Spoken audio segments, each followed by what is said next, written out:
आता ना मला सईच्या मनातली भीती काढायची आहे फक्त. आणि एकदा तिच्या मनातली भीती निघाली की मग सई माझ्याकडे येईल. आणि एकदा सई माझ्याकडे आली की देवांश आपोआप संपून जाणार. इश इश. मग मी आणि सई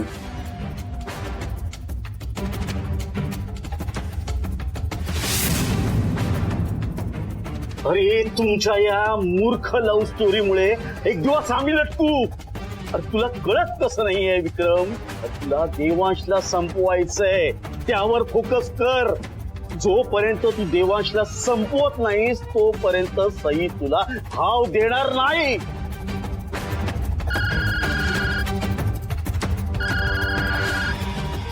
हे बघ हे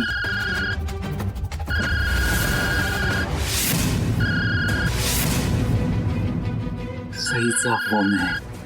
अरे मग फोन घेणार तिचा. हा तिचा फोन येणं माझ्यासाठी खूप आहे, खूप आहे. फोन का उचलत नाहीये हा माणूस? घे फोन घे. बेबी नुसतं सई कॉलिंग असं बघून पण मी माझं पूर्ण आयुष्य जाऊ शकते रे. म्हणजे चुकीच्या माणसाची निवड केली मी.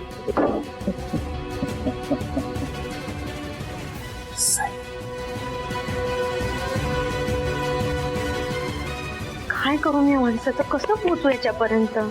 खूप हुशार आहे हा.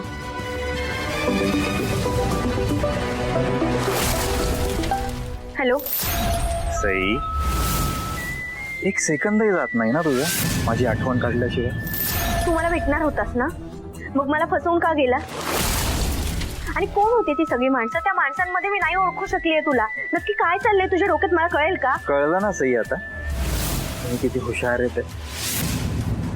पण सई कसं आहे ना, मला दोन गोष्टींचा वाईट वाटतं. कोणत्या? एक तर तू मला फसवलंस, बेईमानी केली. आणि दुसरं म्हणजे आपली भेट नाही झाली सई. पण ठीक आहे, हरकत नाही. ते म्हणतात ना की देव खऱ्या प्रेमाची नेहमीच परीक्षा बघत असतो.